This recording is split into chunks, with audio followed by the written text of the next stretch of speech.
Bom dia, hoje é o dia 120 da nossa leitura. As escrituras do dia são Juízes capítulo 11, do versículo 1 ao capítulo 12, versículo 15. Em seguida vamos ler João capítulo 1, versículo 1 ao 28. Depois Salmos capítulo 101, versículo 1 ao 8. E Provérbios capítulo 14, do versículo 13 ao 14. Vamos dar início por Juízes capítulo 11, versículo 1. Jefté. Jefté, o gileadita, era um homem valente, porém filho de uma prostituta. O pai dele se chamava Gileade. Gileade também teve filhos da sua esposa. Esses filhos cresceram e expulsaram Jefté, dizendo: "Você não herdará nada na casa de nosso pai, porque é filho de outra mulher." Então Jefté fugiu da presença dos seus irmãos e foi morar na terra de Tobi.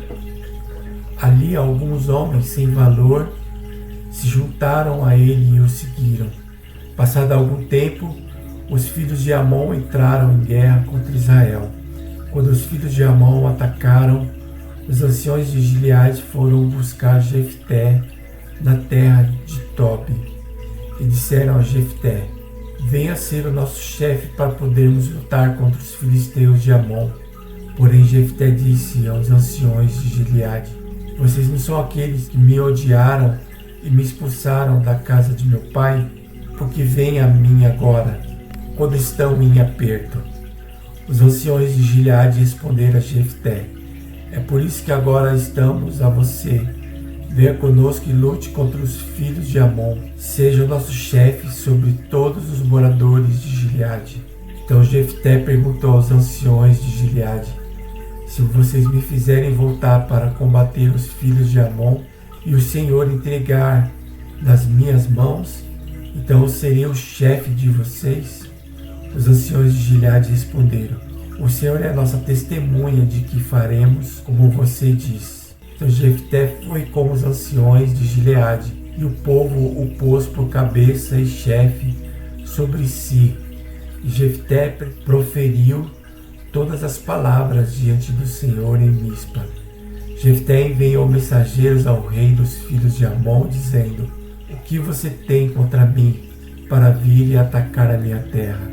Os reis dos filisteus de Amon respondeu aos mensageiros de Jefté: "É porque quando Israel saiu do Egito, tomou a minha terra desde Arnon até Jaboque e até o Jordão. Devolva-me agora essa terra pacificamente." Porém Jefté tornou a enviar mensageiros ao rei dos filhos de Amon, dizendo: "Assim diz Jefté: Israel não tomou nem a terra dos Moabitas, nem a terra dos filhos de Amon, porque quando Israel saiu do Egito, andou pelo deserto até o Mar Vermelho e chegou a Quedes. Então Israel enviou mensageiros ao rei dos Edomitas, dizendo: Peço que você me deixe passar pela sua terra." Porém o rei dos Edomitas não lhe deu ouvidos. Israel mandou pedir a mesma coisa ao rei dos Moabitas, mas ele também não quis atender. E assim Israel ficou em Quedes. Depois andou pelo deserto e rodeou a terra dos Edomitas e a terra dos Moabitas. E chegou a leste da terra destes e acampou do outro lado de Arnon. Não entrou no território dos Moabitas, porque Arnon é a fronteira deles. Então Israel enviou mensageiro a Seom, rei dos amorreus, rei dos Esbons.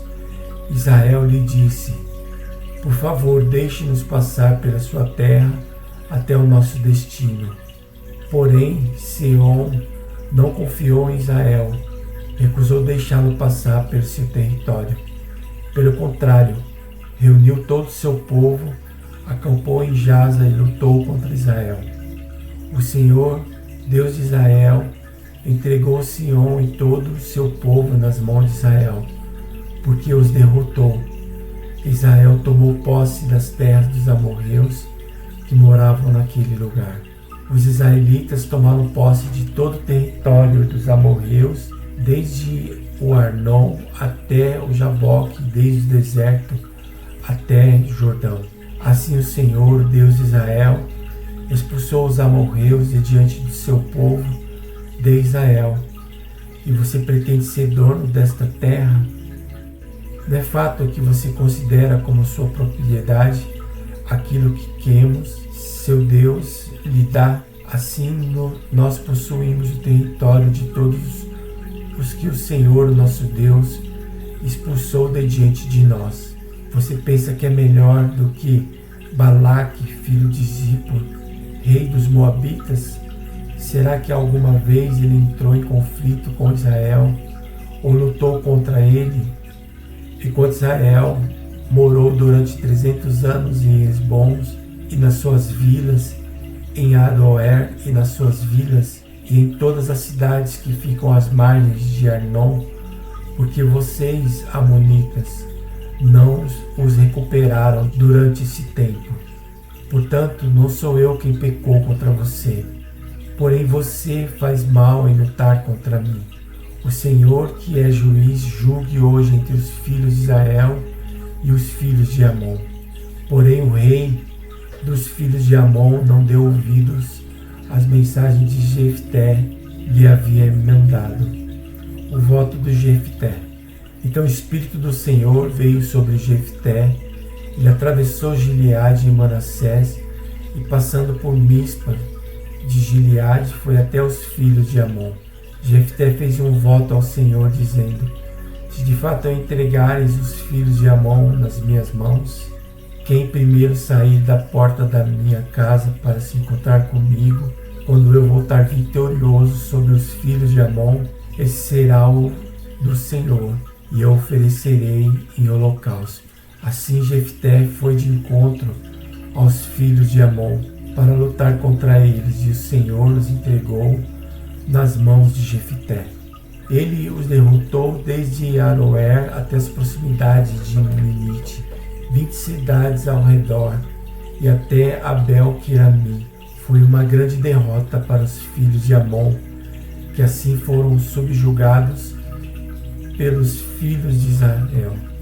Quando Jefté voltou para a sua casa em Mispa, a filha saiu ao seu encontro, tocou o tamborim dançando, e ela era filha única. Ele não tinha outro filho nem filha.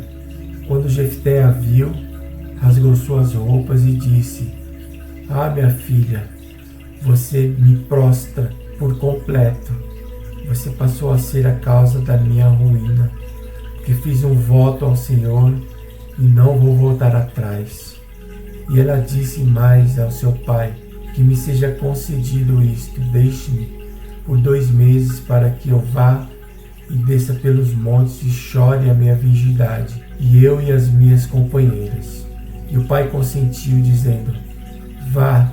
Deixou-a ir por 2 meses. Então ela se foi com as suas companheiras e chorou a sua virgindade pelos montes. Ao fim dos 2 meses ela voltou para seu pai, que lhe fez segundo o voto que tinha feito. Assim, ela nunca teve relações com homem algum. Daqui veio o costume em Israel. E as filhas de Israel saírem por 4 dias, todos os anos, a chorar pela filha de Jefté, o gileadita. Jefté e os efraimitas. Então os homens de Efraim foram convocados, passaram para Zafon e disseram a Jefté: por que você foi lutar contra os filhos de Amon e não nos chamou para ir com vocês? Por causa disso vamos queimar a sua casa com você dentro dela. Mas Jefté respondeu: eu e o meu povo tivemos uma grande discussão com os filhos de Amon. Chamei vocês, mas vocês não me livraram das mãos deles. Quando eu vi que vocês não iam me livrar, arrisquei a minha vida e fui lutar contra os filhos de Amon, e o Senhor os entregou nas minhas mãos. Então por que vocês estão vindo hoje para lutar contra mim? E Jefté reuniu todos os homens de Gileade e lutou contra Efraim. Os homens de Gileade derrotaram os Efraíns, porque esses tinham dito: vocês, gileaditas, que moram no meio de Efraim e Manassés são desertores de Efraim. Porém, os gileaditas tomaram os vales do Jordão que conduzem a Efraim. E quando algum fugitivo de Efraim dizia: quero passar, os homens de Gileade lhe perguntaram: você é efraimita? Se respondesse não, os homens de Gileade lhe diziam: então diga Shibolete. Se ele dizia Shibolete, não podendo pronunciar corretamente a palavra, eles o agarravam e matavam nos vales do Jordão. Assim, naquele tempo foram mortos 42.000 efraimitas. Jefté, o gileadita, julgou Israel durante 6 anos. Ele morreu e foi sepultado numa das cidades de Gileade, Ibizã, Elon e Abidom. Depois de Jefté, quem julgou Israel foi Ibizã, que era de Belém. Ele tinha 30 filhos e 30 filhas. Ibizã deu as suas filhas em casamento a homens de fora. De fora trouxe 30 mulheres para os seus filhos. Ibizã julgou Israel durante 7 anos. Então morreu e foi sepultado em Belém. Depois de Ibizã veio Elon, o Zebulonita, que julgou Israel durante 10 anos. Quando Elon, o Zebulonita, morreu, foi sepultado em Aijalon, na terra de Zebulon. Depois de Elon, quem julgou Israel foi Abidom, filho de Iléu, o Piratonita. Ele tinha 40 filhos e 30 netos. Cavalgavam 70 jumentos. Abidom julgou Israel durante 8 anos. Então Abidom, filho de Iléu, o Piratonita, morreu, foi sepultado em Piratom, na terra de Efraim, na região montanhosa dos Amalequitas. Agora vamos ler o Evangelho de João, capítulo 1, do versículo 1 ao 28.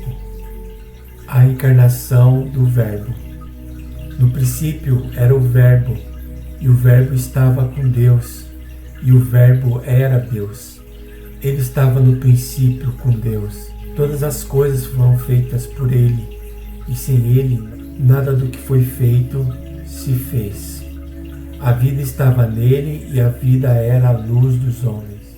A luz resplandece nas trevas, e as trevas não prevalecem contra ela. Houve um homem enviado por Deus, e o nome dele era João. Ele veio como testemunha para testificar a respeito da luz, para que todos viessem a crer por meio dele. Ele não era luz, mas veio para dar testemunho da luz. A verdadeira luz que vinha ao mundo ilumina toda a humanidade. O Verbo estava no mundo, o mundo foi feito por meio dele, mas o mundo não o conheceu. Veio para o que era seu, e os seus não o receberam. Mas a todos quanto os receberam, deu-lhes o poder de serem feitos filhos de Deus, a saber, aos que crerem em seu nome, os quais não nasceram do sangue, nem da vontade da carne, nem da vontade do homem, mas de Deus. E o Verbo se fez carne e habitou entre nós, cheio de graça, de verdade, e vimos a sua glória, glória como do unigênito do Pai. João dá testemunho a respeito dele e exclama: este é aquele de quem eu dizia, ele vem depois de mim, mas é mais importante do que eu, pois já existia antes de mim. Porque todos nós temos recebido a sua plenitude e graça sobre graça, porque a lei foi dada por meio de Moisés. A graça e a verdade vieram por meio de Jesus Cristo. Ninguém jamais viu Deus, o Deus unigênito, que está junto ao Pai, é quem o revelou. O testemunho de João Batista. Esse foi o testemunho de João, quando os judeus lhe enviaram de Jerusalém sacerdotes e levitas para perguntar: quem é você? Ele confessou e não negou. Confessou: eu não sou o Cristo. Diante disso lhe perguntaram: quem é você então? Você é Elias? Ele disse, não sou. Então perguntaram, você é profeta? Ele respondeu, não sou. Disseram-lhe então, diga quem é você, para podermos dar uma resposta àqueles que nos enviaram. O que é que você diz a respeito de si mesmo? Ele então respondeu, eu sou a voz que clama no deserto, endireitem o caminho do Senhor, como disse o profeta Isaías. Ora, os que haviam sido enviados eram do grupo dos fariseus, e perguntaram a João, então por que você batiza se não é o Cristo, nem Elias, nem o profeta? João respondeu, eu batizo com água, mas no meio de vocês está alguém que vocês não conhecem. Ele vem depois de mim, mas não sou digno de desamarrar as correias das suas sandálias. Essas coisas aconteceram em Betânia, do outro lado do Jordão, onde João estava batizando. Agora vamos ler Salmo capítulo 101, do 1 ao 8. Promessas de um rei. Salmo de Davi. Cantarei a respeito da bondade e da justiça. A ti, Senhor, cantarei. Quero com sabedoria refletir no caminho da perfeição. Quando virás o meu encontro, em minha casa andarei com sinceridade de coração. Não porei coisa injusta diante dos meus olhos. Detesto a conduta dos que se desviam. Nada disso se pegará em mim. Longe de mim o coração perverso. Não quero conhecer o mal. Ao que às escondidas calúnia o próximo, a esse destruirei. O que tem olhar arrogante e coração orgulhoso, não o suportarei. Os meus olhos procurarão os fiéis da terra, para que morem comigo, e que anda em reto caminho, esse me servirá. Não ficará em minha casa o que usa de fraude, o que fala mentiras, não permanecerá diante dos meus olhos. Manhã após manhã destruirei todos os ímpios da terra, para limpar a cidade do Senhor, os que praticam iniquidade. E agora por último vamos ler Provérbios 14, versículo 13 e 14. Até no riso o coração pode ter dor, e o fim da alegria pode ser a tristeza. O infiel de coração sofre as consequências dos seus próprios caminhos, mas quem é de bem é recompensado pelo seu próprio poder. E aqui encerramos a leitura do nosso dia. Obrigado mais uma vez pela participação de todos. Que Deus abençoe o seu dia. E amanhã estaremos aqui novamente no mesmo horário, se for da vontade de Deus. Um grande abraço, um ótimo dia e nos vemos amanhã. Até mais. Tchau, tchau.